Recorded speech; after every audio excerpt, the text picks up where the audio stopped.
পৃথিবী বড় স্বার্থপর, দুনিয়া বড় স্বার্থপর। দুনিয়া কাউরে জায়গা দেয় না, দুনিয়া কাউরে জায়গা দেয় না। এত মজবুত পাইলিং করে যেই বিল্ডিং বানাইলাম, দুনিয়া তারে থাকতে দেয় না।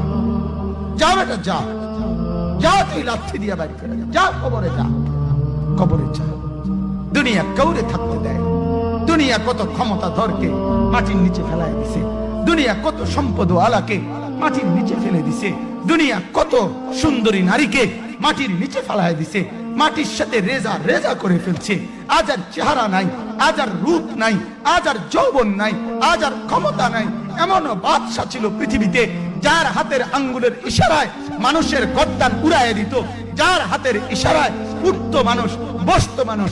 আজ বাদশারা নাই, আজ সম্পদওয়ালারা নাই, আজ মালওয়ালারা নাই। দুনিয়া কাউরে থাকতে দেয় না, কাউরে না দোস্ত, কাউরে দেয় না। দুনিয়া দাদারে আমার থাকতে দেয় নাই। আমার দাদারে আমি দেখছি, আজ আমার দাদা নাই। আমার নানারে আমি দেখছি, আমার নানা নাই। আমার দাদিরে আমি দেখছি, আমার দাদি নাই। আমার নানিরে আমি দেখছি, আমার নানি নাই। আমার বাবারে আমি দেখছি, 14 লক্ষ টাকা বাবার পেনশনের আমি সব ডাক্তারের পিছনে খরচ করে ফেলছি, বাড়ির ফসলের জমি বিক্রি করে ফেলছি। আমার বাপ যেন না মরে বারবার বারবার হসপিটালে নিছি, কিন্তু দুনিয়া আমার বাপকে থাকতে দেয় নাই। আমার বাপ কবরে চলে গেছে। দুনিয়া কাউরে থাকতে দেয় না, কাউরে না, কাউরে না, কাউরে না, কাউরে না। আমার বাপ দুনিয়া কাউরে থাকতে দেয় না। তুমি থাকবা না, তুমি থাকবা না। দুনিয়ার ধোকায় পড়ো না বাপ, দুনিয়ার ধোকায় পড়ো না। মাকে বুঝান, আজ মারা বেসামাল হয়ে গেছে, আজ বোনেরা বেসামাল হয়ে গেছে, বেপরদার উৎসব তুলে দিছে। এটা যেন আল্লাহর সাথে যুদ্ধ করছে। আল্লাহ করোনা না, তুমি আরো কিছু দাও, আমরা বেপরদিকে ছাড়বো না। যুবক ছেলেগুলো যেন বলতেছে, আল্লাহ তুমি করোনা দেওয়ার চাই দাও, অশ্লীল ছবি দেখা, ফেসবুকে নর্তকী দেখা, আমরা ছাড়বো না। দেখি তুমি কি করতে পারো, তুমি যা করার করো। দোকানদার ব্যবসায়ীরা হারামের লেনদেন করা বন্ধ করছে না, সুদখোর সুদ ছাড়ছে না, ঘুষখোর ঘুষ ছাড়ছে না, নাফরমান আর জিনাকার ব্যভিচারী এরা কেউ কিছু ছাড়ছে না। বেহায়ার বেপর্দা নারী তার অশ্লীলতার বেহায়াপনা ছাড়ছে না। মুসলমান তার ঘরে টেলিভিশনের নর্তকীর আওয়াজ তো বন্ধ করছে না। হায় করোনা কিভাবে যাবে, আযাব কিভাবে যাবে বলেন, বলেন, বলেন আপনারা। আমার বাপ ফেরাউনের উপরে তো আযাব এতদিন ছিল না, নমরুদের উপরে আযাব এতদিন ছিল না, সাদ্দাদের উপরে আযাব এতদিন ছিল না, কারুনের উপরে আযাব এতদিন ছিল না, লূত আলাইহিস সালামের কওমের উপরে আযাব এতদিন ছিল না, হুদ আলাইহিস সালামের কওমের উপরে আযাব এতদিন ছিল না, নূহ আলাইহিস সালামের কওমের উপরে এতদিন আযাব ছিল না। আজ আমরা মালিককে এই পরিমাণ নারাজ করছি, মালিক এত বেশি নারাজ। আজ 1 বছর হয়ে গেছে, 1 বছরের চাইতে বেশি হয়ে গেছে, কই করোনার মহামারীর আযাব তো যাচ্ছে না, গেছে গা বলে। আমাদের লক্ষ লক্ষ বাচ্চার পড়ালেখা বন্ধ, এরা নষ্ট হওয়ার চূড়ান্ত পর্যায়ে পৌঁছে গেছে। মোবাইল এদেরকে শেষ করে দিছে, লক্ষ লক্ষ ছেলে। গতকালকে এক মা আমার আত্মীয় ফোন দিয়া বলতেছে, সকাল 10টায় বাচ্চাটা ঘর থেকে মোবাইল লইয়া বাইর হইছে, রাতের 10টায় মা তারে ফোন দিয়া বলছে, বাপ ঘরে আসতি না, ভাত খাইতি না। বাচ্চা তারে বলতেছে, তোমার অসুবিধা কি, তোমার সমস্যা কি? মা এই কথা বইলা কায়দা দিছে যে, শোনেন হুজুর কদ্দুর দোয়া করো।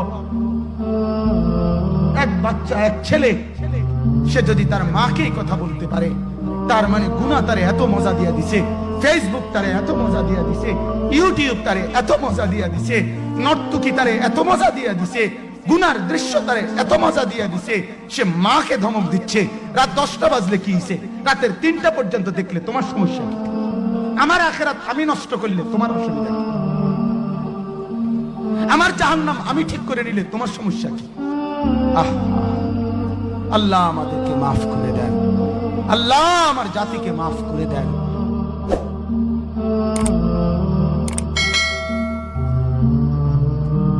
যুবক তুই তোকে চিনলি না, হায় হায়। তামসাটাকে জিন্দিগি মনে করলা। এক প্লেট বিরিয়ানি দিবে, এক প্লেট খিচুড়ি দিবে, 2টা জিলাপি দিবে, এর জন্য জিন্দিগিটা কি কামিয়াবি বানাইলা? এটা কি মনে করলা সফলতা? কিছুক্ষণ মোবাইল চালাইলা, কিছুক্ষণ মেয়ে দেখলা, ছবি দেখলা, নাটক দেখলা, নাচ দেখলা, আর কিছুক্ষণ ঘুমিয়ে রইলা, এটাকেই জিন্দিগি মনে করলা। আর আপনারা যারা ব্যবসায়ী কামাই রোজগারি করেন, আর আপনারা এই কিছুক্ষণের কামাই আর বউ বাচ্চার জন্য ভাত মাছ কিনা, এই কদ্দুরকেই জিন্দিগি মনে করলেন। আহা, এই সামান্য কদ্দুর ফিকির, এটা তো পিঁপড়ার ফিকির। পিঁপড়া পিঁপড়া।